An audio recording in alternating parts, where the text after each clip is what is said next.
What's up mga kayo Cubs? Isang mapagpalang araw po muli sa inyong lahat mga bayang kalerista. At syempre, narito po muli nagbabalik ang inyong lingkod, Master Lekim. At welcome back po muli syempre dito sa ating Master Lekim TV.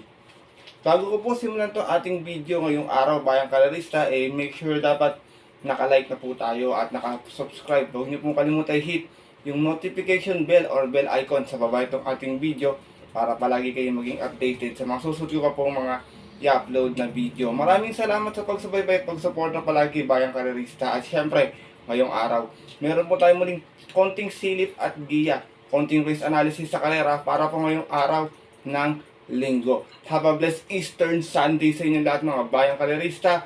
April 5, 2026. Dito pa rin tayo sa Metro Turf Malbar, Batangas at meron po sila iniandang 8 races na magsisimula po sa ganap na alas 3 ng hapon.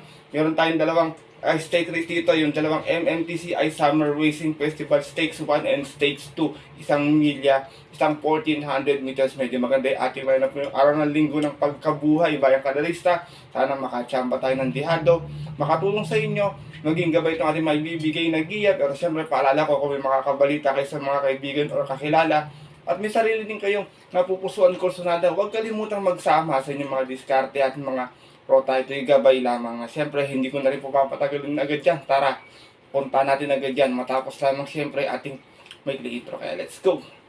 Mga kayo, Cubs.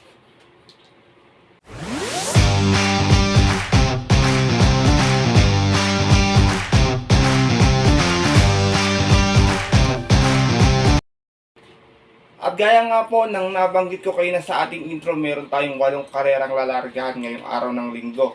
Meron tayong dalawang set ng pick 5, isang winner take all, isang pick 6 at isang pick 4. Alam ko meron tayong 2 milyang distansya tapos yung rest po 1400 meters. Patuloy pa rin ating rating handicap system. Tsaka meron na tayong dalawang MMTCI Summer Racing Festival.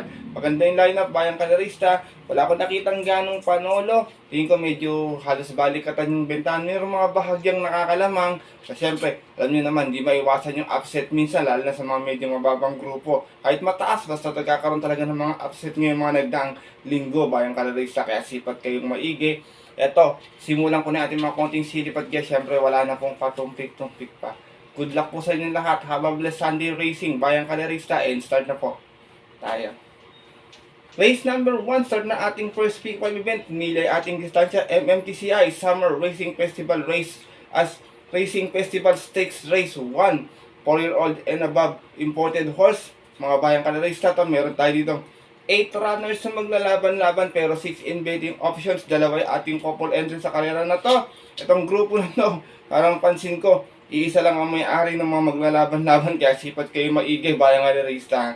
Dito ako first chase ko last time, magandang tinakbo nito, hindi lang naging maganda yung salida. Numero 5, Princess Claudia with JRD Ocampo with 5A Grand Jet with Eminem Gonzalez. Pero dito ako kay Princess Claudia, medyo pag sumalida ng maayos, sa tingin ko baka mauna ng ito dito. Meron tong 141 flat last time na segunda nga ito, umalis ng 5 sa 6 out of 12 runs naglaban-laban ay isang special race noong March 22 kung saan nang manalo doon yung yamadong si Tis the Moon. Same rider na rin Abu Jan Sargent de Ocampo para sa ating numero 5 si Princess Claudia. Second choice ko, isang malakas ang remate, medyo parang nabababaan na ako sa laban, medyo malalakas yung ginugrupuan nito. Yung numero 8, stake size campaigner din to, rumored, nare-rendan po ni J.A. Pastoral. Ito naman, huling takbo niya, milya rin, tarsera lamang, may 142.6, umalis ng 7-7. Out of 11 runs naglaban-laban sa rating base 57-70 at yung po ng March 22 rin, last double, kung saan ang nanalo po doon yung yamadong si Resonant. Same rider pa rin, Jeric A. Pastoral para sa ating numero 8 si Rumored. Race number 1, mga bayang kalarista, gaya na nabanggit ko, yung 145. Yan mga makakakampiyan, kayo nang bahala kung sino napupusuan yung kalad ka rin pang suporta dyan na dihado. Kayo na pong bahala sa inyong first pick 5 event. Good luck po. At lipat na po tayo sa ating race number 2. Start na ating winner take all event. Tira committing base class 442.56. Meron tayong 10 runners na maglalaban-laban dito. Marami kong mga nakitang mababa sa laban. 1, 2, 7, and 10. Yan, mga mababa po sa group yan. Pero dito ako, first choice ko, pwedeng mauna pag ginusto. Numero 7, Runway 10. Narerendan po ni Jigger Paano. Runway 10, may 130.2 huling takbo dito. Dumating lamang ng panglima. Umalis ng 2-6 out of 8 runs na naglaban-laban. Same rating base at yan po ng February 8 sa karerang napanalunan nung kabayong si Graceful Gift. From Ryan A. Base, this time ang rerenda po, Jigger Paano para sa ating numero 7, si Runway 10. Second choice ko, imported horse numero 1, American Paria. Narerenda naman po ni Jerry Siego. Yun ito, medyo nakakalimutan ng tao to. Malakas din mga nilalabanan nito. Huling takbo pang 10 naman. May 130.6, umalis ng 9-8 out of 13 runs na naglaban-laban. Same rating base at yun po ng March 21 sa kayarang mapanalunan ng Yamado rin si Mang Nano. From Jim L. Siego, this time ang rerenda, Jerry Siego Jr. para sa ating numero 1, si American Paria. Race number 2, start na ating winner take all. Yung apat na nabanggit ko na yan na pwedeng may posibilidad ng Yamado. Tingin ko yan din ang pwedeng maglaban-laban kasi iba rito halos medyo umakyat ng grupo. Paalala, sipat maigi, makibalita. Good luck po sa inyong winner take all. At lipat na po tayo sa ating race number 3. Start nating pick 6 event. MMTCI Summer Racing Festival Stakes 2 naman tayo. 1400 yating distansya. Mga 2-year-old imported horses naman ito. Meron tayong 6 flowers na maglalaban-laban. Meron mga ibang bagong salid dito. Pero dito ako, first choice ko. Ang ganda ng nabato nito. Numero 5, Windmill of Summer. Narirendaan po ni C.S. Pare Jr. Galing ito sa nabaturan last time. May 112.8. Nanalo ito. Malis ng 2-1. Out of 7 runs na naglaban na, 3 runs na naglaban-laban, sorry. At yung po ng March 31, tinalo niya po doon si Beautiful Things. Same rider na rin, si S. Para Jr. para sa ating horse to beat na numero 5, si Windmill of Summer.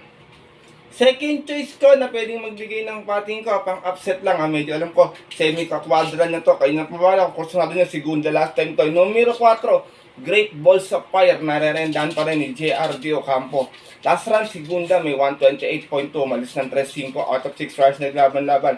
Sa isang special race noong March 22, kung saan ang nanalo po doon yung bihadong si Bloomington.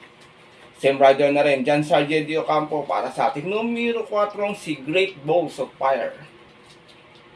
Race number 3, mga bayang karerista yan, mga gaya na nabanggit ko. Miss Rainbow, medyo tingin ko baka unang takbo lang last time to, kaya medyo tingin ko nangangapa. Ito namang si Mischief, bagong sali. Humble Kaloy, medyo mainam din naman yung Nabato or Bayer. 6 lang yung kalahok, tingin ko lahat na panalo, sipat maigi. Good luck sa inyong first, as well sa inyong pick 6 event. Good luck. At lipat na po tayo dito sa ating race number 4. Start na ating second pick 5 event. At isa itong Pira Committing Beach Class 4, 42.56. Meron tayong 8 runners na maglalaban-laban. Dito medyo marami ring mga matataas ang grupo dito. Bayan Kalerisa. Pero dito ako, first choice ko, galing kasi sa payong ito. Kaya tingin ko medyo kinapos last time. Numero 1, Perpetuator. Narerenda ni Apoy Asuncion. Last run, segunda. May 128 lot po ito. Mas ng 6-8 out of 13 runs naglaban-laban. Same rating base at yun po ng March 21. Kung saan ang nanalo po doon, mainam manakbo ngayon to, yung kabayong si Gamer Winner. Same rider pa rin, Arnold Apoy Asuncion para sa ating numero 1, si Perpetuator. Second choice ko, imported horse numero 4, More Than a Mule. Narerendaan pa rin po ni Patargus. Ito naman last time may 127.8. Dumating ng pang-5, umalis ng 5-11 out of 14 runs naglaban-laban. Same rating base at yun po ng March 22. Kung saan ang nanalo po doon yung dihadong si Tasha. Same rider na rin, Patarguse para sa ating numero 4, si More Than a Mule. Sama akong third choice, local horse numero 3, Catania. Narerendaan po ni Ronald Baldonido. Ito namang si Catania, may 128 lot last time. Nanalo to doon dito.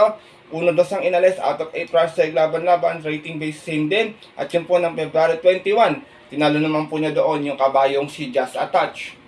Same rider na rin, Ronald Baldonido para sa ating numero 3 na si Catania. Race number 4, mga bayang karolina. Tingin ko lang na outsider dito sa akin na May 10. 181 yan, tingin ko parang ambisyoso, tingin ko medyo kulang pa yan, medyo galing kasi sa payo ngayon. Pero yung rest, may mga panalo, paalala, dagdag na lang kung may kursunada. Good luck po sa yung second set ng pick 5. At lipat na po tayo dito sa ating race number 5. Start nating pick 4 event, Pira Committing Beach Class 5, 1741. Meron tayong 9 runners na maglalaban-laban. Pass muna ako Sundance, medyo masama pa yung tinatakbo. Alam niyo naman yung kabayan na yan, kondisyonan din minsan yan. Dito ako, first choice ko, wag lang maglolo ko, tingin ko medyo lamang ng bahagya. Numero 7, Don Lucas, narerendahan po ni Alison Pabilic. Meron tong 128.2 noon, kung saan dumating itong Talsera, umalis ng 7-7 out of 8 runs laban-laban, same rating list, at yun po ng last year, September 28, kung saan ang nanalo po doon, yung kabayong si Gugma. Same rider pa rin, John Alison Pabilic para sa ating numero 7, yung si Don Lucas. Second choice ko, Dihado. Last time sinubukan na numero 5, Music and Magic. Narerendahan po ni Joel Ciego. Ito naman may 132.6 last run na segunda. Umalis ng 2-4 out of 10 runs na naglaban-laban. Same rating sa din po ng March 21 sa karerang napanalunan ng veteranong si May Chopay. Same rider na rin, Joel Ciego para sa ating numero 5, si Music and Magic. Sinasama kong third choice, galing din sa mahabang pahinga, medyo mababa sa grupo, numero 3, Beatrius, narerendahan po ni John Sargent de Ocampo. Ito naman si Beatrius sa PJC huling tumakbo, na segunda, may 128.6. Umalis ng 2-6 out of 7 runs sa laban-laban sa isang trophy race noong November 15 last year, dun sa karerang napanalunan ng kabayong si Amaranth. Same rider na rin, John Sargent de Ocampo para sa ating numero 3 na si Beatrius. Race number 5, mga bayang kalerista. Kung may kusunada pa, yan yung ating giya. Kung may dadagdag pa kayo, wala pong problema. Start ng pick 4 po ito. Good luck po sa inyo mga kusunada. Lipat na tayo sa ating race number 6. Kung saan naman itong Pira Commuting Base Class 5, 1741. Meron tayong 11 runners na maglalaban-laban. Pero 9 in betting and options lamang. Dito bayang kalerista, first choice ko, medyo mababa sa laban ko. Sana madihado pa ng bahagya. Numero 4, Ladybug Red. Narerendahan po ni Saddam Pilapil. Meron tong 127.2 sa PJC. Kung saan nanalo to noon, umalis ng 5-2 out of 6 runs naglaban-laban. Same rating base at yun po ng February 15. Tinalo niya po doon yung dihadong si Miss Pinkerton. From JT Sarate, this time mga renda, Saddam Pilapil para sa ating numero 4, si Ladybug Red. Second choice ko, isang di bandera, isang dirimate. Pero dito tayo sa dirimate, tingin ko sa kanya tong karera to kasi medyo mahaba yung distansya. 7A, Work From Home. Narerendahan po ni Patar Guse. Medyo nalito ako. Work From Home, may 130 flat dito. Bayang Karisa na, Tarsera to noon. Umalis ng 19 out of 11 runs naglaban-laban. Same rating base at yung po ng January 24 dun sa karerang napanalunan ng kabayong si Diamond Heart. From Charles Reyes, isa yung mga renda, Patar Guse para sa ating 7A na si Work From Home. Sinasama kong third choice, another dirimati muli, maganda yung position, numero 9, Electrify, narerendahan po ni Jericho Serrano. Ito, meron to 131.2 huling takbo. Nanalo ito, umalis ng 4-7 out of 8 runs sa laban-laban, same rating base at yun po ng February 7 naman. Tinalo niya po doon yung kabayong si Tanging Ikaw. Same rider pa rin, gamay na gamay ito ni Jericho Serrano. Itong numero 9, si Electrify. Race number 6, pas muna ako sa couple entering 2 and 2A. Basta palaban naman po, tingin ko malaki panalo. Isang di bandera, isang dirimate rin po yan. Minsan kasi marunong po magbasa ng programa yan, bayang kalalista. Kaya sipat kayo maigil dito sa ating race number 6 ha. Good luck po sa inyong lahat. At narito na po tayo sa ating penultimate race ngayong araw po ng linggo, ang ating race number 7. Balik tayo sa milang distansya. Pira Commuting Base Class 357 to 70. Meron tayong 12 runners na maglalaban-laban.